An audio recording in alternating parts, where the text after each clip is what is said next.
Let me tell you who I really am. My name is Robert Chen, and for the past 32 years, I've been getting up at 5 in the morning to work in waste management. That's a polite way of saying I've been a garbage collector in Vancouver. But first, tell me, where are you listening from right now? And have you ever had to prove yourself to people who judged you before they knew you? I raised my daughter Claire on my own after my wife passed, when Claire was just 8 months old, breast cancer. It happened so fast that some mornings I still wake up expecting to see Sarah beside me. But that's a story for another time. Claire grew up in a modest 2-bedroom apartment in East Vancouver, the kind of place where the heating rattles in winter and the neighbors know each other's business. I worked the early shift for the city, which meant I was home by 2 in the afternoon to pick her up from school. We had our routines. Tuesday nights were library nights. Fridays were pizza nights, but only if I had a coupon. Claire never complained. She understood we didn't have much, but what we had was earned, honestly. What Claire didn't know was that her old man had been saving and investing since she was born. Every extra dollar went into index funds, dividend stocks, and eventually rental properties across the lower mainland. I lived on my city salary and let everything else compound. By the time Claire was in university, my investment portfolio was generating roughly $68,000 a month. But I never touched it. I kept getting up at 5, kept wearing my work boots, kept living in that same apartment. Why? Because I wanted Claire to learn the value of work. I wanted her to understand that dignity doesn't come from a bank account. It comes from how you treat people when you think they have nothing to offer you. Claire graduated from UBC with a degree in graphic design. She landed a good job at a marketing firm downtown, got her own apartment in Kitsilano, started building her life. I was proud. She was making her own way, never asking me for money she didn't earn. At 26, she called me one Sunday afternoon in October. "Dad, I need to talk to you about something." I could hear the nervousness in her voice. "What's going on, sweetheart?" "I've been seeing someone. His name is Jason Whitmore. He's a lawyer. I really like him, Dad. It's serious." My chest tightened a little, not because I wasn't happy for her. Every father feels that flutter when he realizes his little girl isn't so little anymore. "That's wonderful, Claire. When do I get to meet him?" "That's the thing. His family is having a dinner party next Saturday at their home in West Vancouver. They want to meet me properly, and Jason wants you to come too. Of course I'll be there." There was a pause. "Dad, his family is. They're different from us. His father owns Whitmore Properties. They develop commercial real estate across Western Canada. His mother is very involved in charity work. They're used to a certain kind of lifestyle." "And you're worried your old man will embarrass you?" "No, God, no. I just want you to be prepared. They can be a bit formal. I'll be on my best behavior, I promise." Another pause. "Maybe wear something nice, like that navy sport coat you wore to my graduation?" I smiled. She was trying to protect me. "Sure thing, sweetheart. But here's what I decided instead. I decided to wear exactly what I wore to work every day. Clean jeans, a plaid flannel shirt, my work boots polished but clearly worn. I wanted to see how these people treated a man they thought collected their garbage. Because if they couldn't respect me for that honest work, then they didn't deserve my daughter. The Whitmore house was in British Properties, one of those neighborhoods where the driveways are longer than most people's streets. I drove my 12-year-old Toyota Tacoma up the winding road, past houses that looked like museums. Their place was a modern glass and cedar structure with floor-to-ceiling windows overlooking the city and the ocean beyond. I parked my truck between a Mercedes and a Range Rover and felt a small surge of satisfaction at the contrast. Claire met me at the door. She was wearing a beautiful cream-colored dress, her hair done up. She looked so much like her mother it made my throat tight. "Dad, you made it." She hugged me, then pulled back and looked at my outfit. I saw the flicker of concern in her eyes, but to her credit, she didn't say anything. "You look beautiful, honey. Come on." Everyone's in the living room. The house was impressive, I'll give them that. Marble floors, modern art on the walls, furniture that looked like it came from a magazine. A woman in a catering uniform offered me a glass of wine from a tray. I took it and followed Claire into a living room that was bigger than my entire apartment. Jason approached first. He was tall, well-built, wearing pressed khakis and a cashmere sweater. Exactly the kind of clean-cut guy you'd expect. "Mr. Chen, it's great to finally meet you. He shook my hand firmly. Claire talks about you all the time. Good things, I hope. The best. She says you're the hardest working man she knows. Before I could respond, a woman glided over. She was in her late 50s, perfectly styled blonde hair, wearing what I'd later learn was a Chanel suit. You must be Claire's father. I'm Victoria Whitmore. She extended her hand as if she expected me to kiss it rather than shake it. I shook it. Robert Chen, nice to meet you, ma'am. Her eyes did a quick scan of my outfit. I saw the slight tightening around her mouth. Charming. And what is it you do, Robert? I work for the city. Waste management. Oh. The word hung in the air like a bad smell. How? Civic-minded of you. Jason's father approached next. Gregory Whitmore was exactly what you'd picture. Silver hair, expensive suit even on a Saturday evening, Rolex that probably cost more than I made in 6 months at my city job. Gregory Whitmore. Pleasure. His handshake was brief, dismissive. Robert Chen. Thank you for having me. Yes, well, Jason insisted on meeting the whole family. The way he said whole family made it clear he wished the family was smaller. What did you say you did? Waste management for the city. Ah, well, someone has to do it, I suppose. He turned to Jason. Shall we move to the dining room? Chef has prepared something special. The dining room table was set for 10. Crystal glasses, fine china, more silverware than any human being should need for one meal. I noticed immediately where they'd placed me. Jason's parents sat at either end of the table. Jason and Claire were to Gregory's right. Jason's sister Amanda and her husband were on Victoria's side.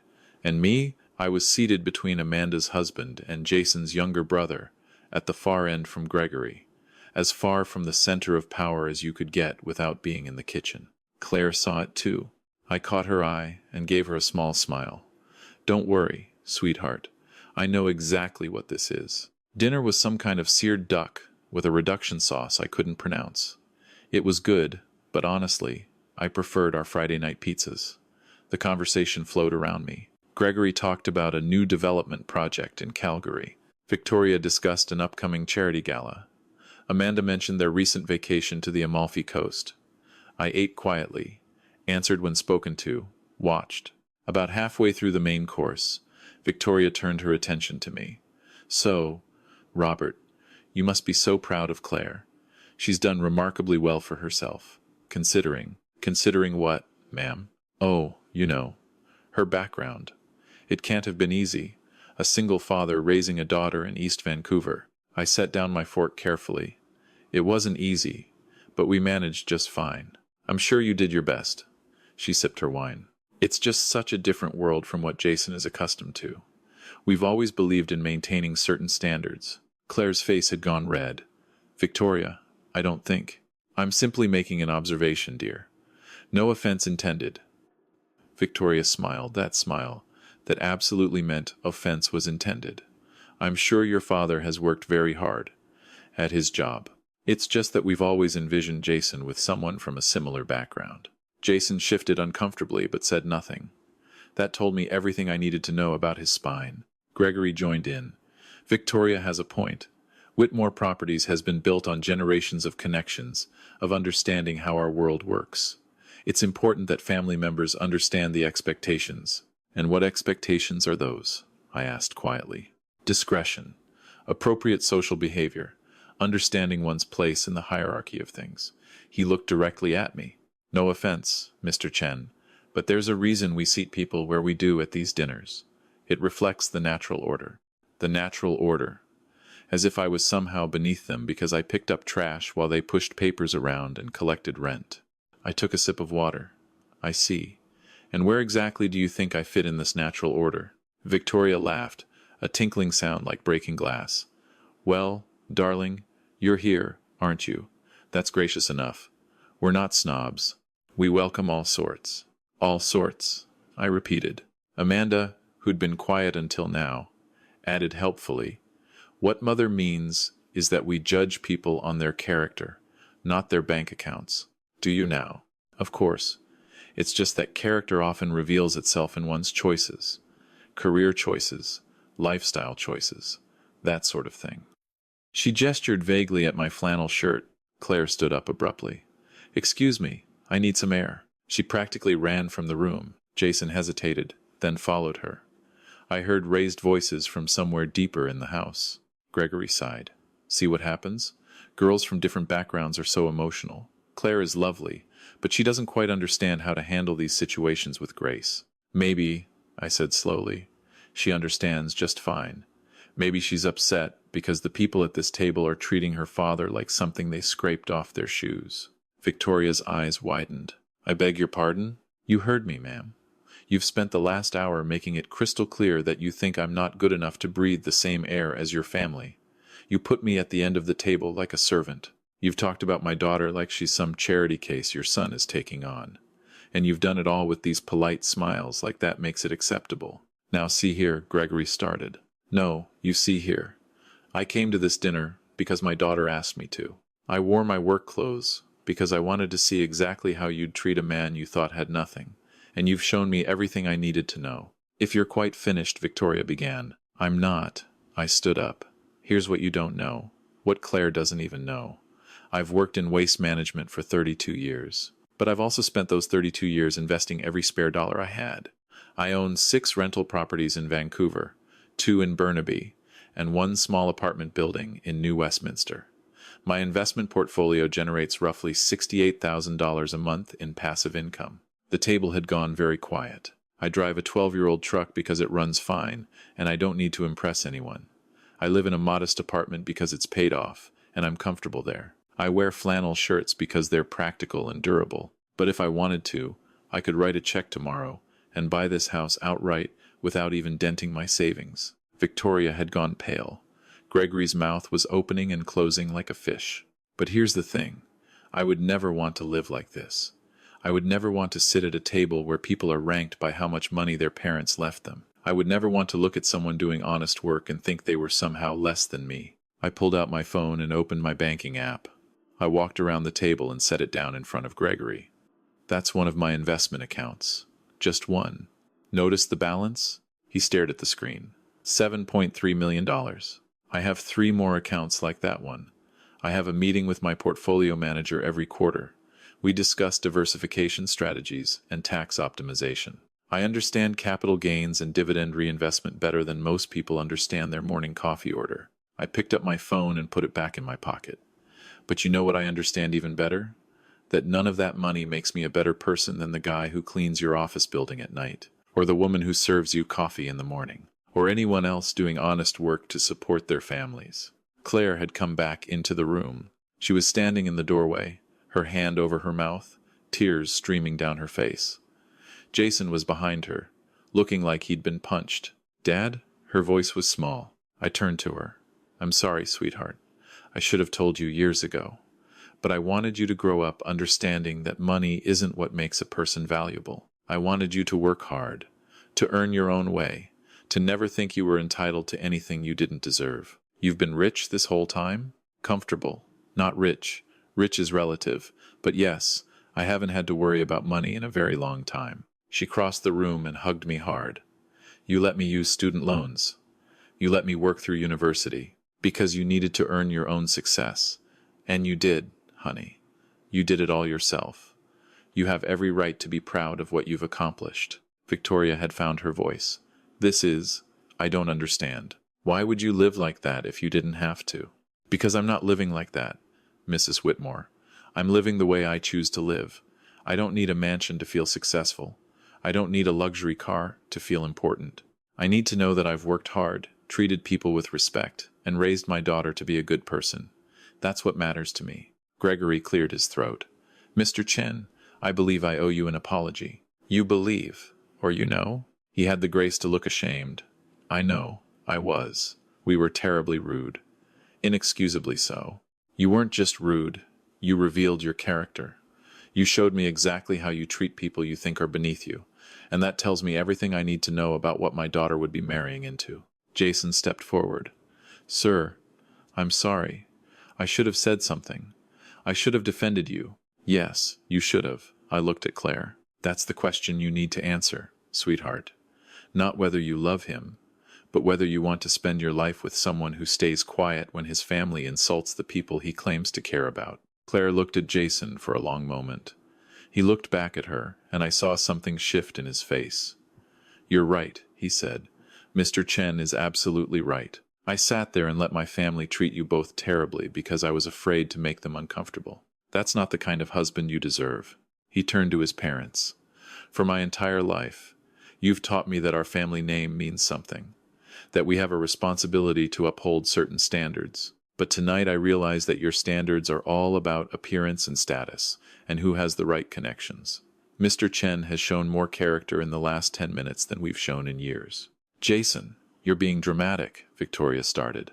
"No, Mother, I'm being honest, for the first time in a long time. Claire is the best thing that ever happened to me. She's kind, talented, hardworking, and she makes me want to be better. And her father clearly raised her with values that matter, real values, not the kind you put on display at charity galas." Gregory stood up. "Son, you're upset. Let's discuss this rationally." "I am being rational, Dad." For the first time, he turned to Claire. "I love you. I don't care if your father drives a garbage truck or owns half of Vancouver. I care that you're you. And I want to spend my life with you if you'll still have me." Claire looked at him, then at me. "Dad, this is your choice, sweetheart, not mine." She turned back to Jason. "I need you to understand something. My dad is the most important person in my life. He raised me, supported me, taught me everything that matters. If we do this, I need to know that you'll stand up for us, for our family, even when it's hard, especially when it's hard." "I will, I promise." "Then we need some time. I need to think." Jason nodded. "I understand." I put my arm around Claire. "I think we should go." As we walked toward the door, Victoria called out, "Mr. Chen, please, can we start over? Perhaps another dinner, on better terms?" I turned back. "Maybe. But it won't be at a table where people are ranked by their bank accounts or their bloodlines. And it won't be somewhere that Claire or I have to prove we belong. We belong anywhere we choose to be, and we're worthy of respect anywhere we go. When you truly understand that, we can talk." In the car on the way home, Claire was quiet for a long time. Finally, she said, "Why didn't you tell me?" "Because money changes things, sweetheart. It changes how people see you, how they treat you. I wanted you to build your life based on who you are, not what I have. I wanted you to choose relationships based on real connection, not financial security." "Were you testing Jason tonight?" "I was testing his family. And myself, to be honest. I needed to see if I could sit at that table and let them treat me that way without losing my temper." "Did you pass?" I smiled. "I think we both did." She reached over and squeezed my hand. "I'm proud of you, Dad. Not because you have money, because you're the kind of person who doesn't let money change who you are. That's what I hoped you'd learn someday." 3 weeks later, Jason called and asked if he could take me to lunch. We met at a small diner in East Vancouver, the kind of place where truckers and construction workers eat, where the coffee is strong and the portions are generous. He showed up in jeans and a sweater, not his usual lawyer uniform. "Thank you for meeting me, sir. You can call me Robert. I've been doing a lot of thinking since that dinner. About my family, about how I was raised, about the kind of person I want to be." He stirred his coffee. "I called my parents out, properly, told them they needed to apologize to you and Claire, and that they needed to examine their attitudes about class and worth." "How'd that go?" "My mother cried. My father got angry. But then my sister Amanda surprised me.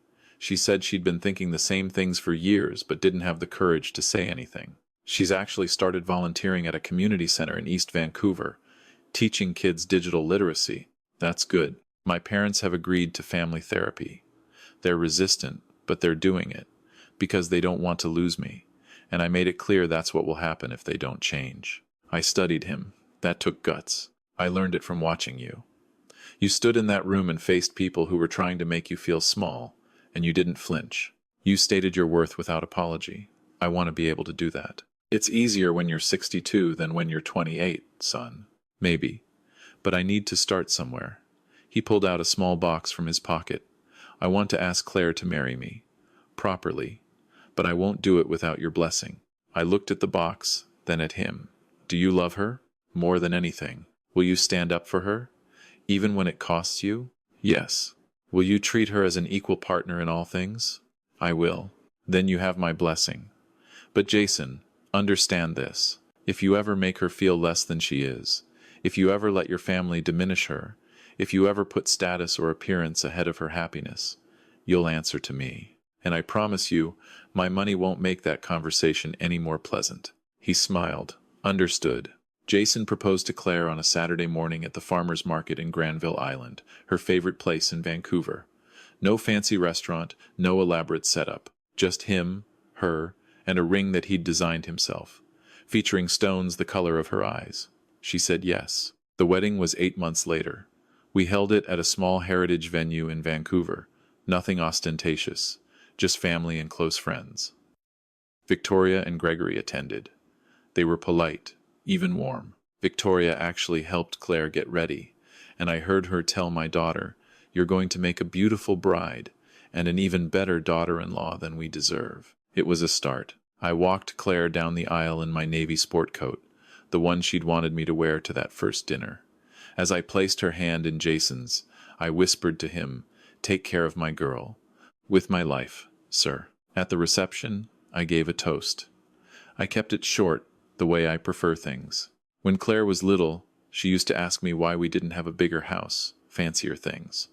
I told her that what we had was something better. We had each other, we had our integrity, and we had the knowledge that we earned everything we had. Material things come and go, but character lasts forever.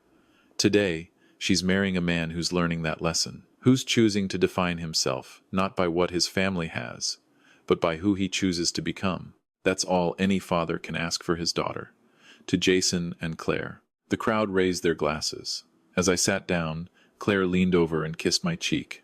"I love you, Dad." "I love you too, sweetheart." 6 months after the wedding, I finally told Claire about all of it.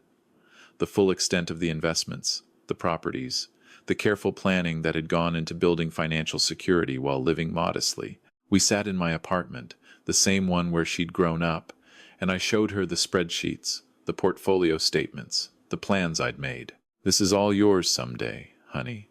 Well, yours and Jason's, and whatever grandchildren you give me.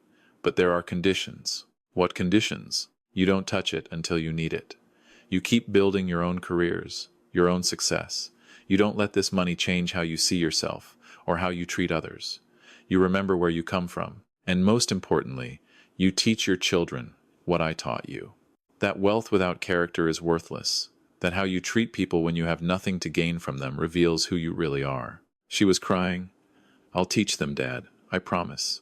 I know you will. You're my daughter. You already know what matters." That was 3 years ago. Claire and Jason have a son now, my grandson Marcus. He's 18 months old, and he's the light of my life. Last week, they came over for our traditional Friday night pizza. Jason insisted on using a coupon he'd clipped from the newspaper, and we all laughed. "Your father's influence," Claire said, kissing my cheek. "The best influence," Jason replied. After they left, I sat in my modest apartment and looked out at the city lights. I thought about Sarah and how proud she'd be of the woman Claire had become. I thought about all the years of early mornings and hard work, of choosing to live below my means so I could build something lasting. People often ask me if I have any regrets, if I wish I'd enjoyed my wealth more, lived in a nicer place, driven a better car, taken fancy vacations. The answer is no, because I enjoyed something far more valuable. I enjoyed watching my daughter grow up, understanding that her worth came from within, not from a bank account. I enjoyed seeing her choose a partner who loved her for herself.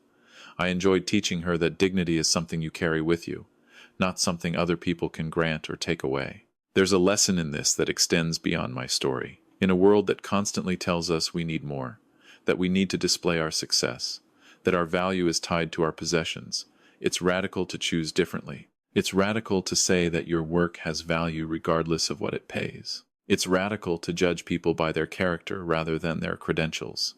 It's radical to teach your children that integrity matters more than image. But here's what I've learned in 62 years on this planet. The people who need to prove their worth with expensive houses and luxury cars and exclusive social circles are the ones who are least secure in themselves. The people who treat service workers poorly are revealing their own insecurities. The people who judge you for your job or your clothes or your zip code are telling you more about their limitations than yours. You don't owe anyone an explanation for your choices.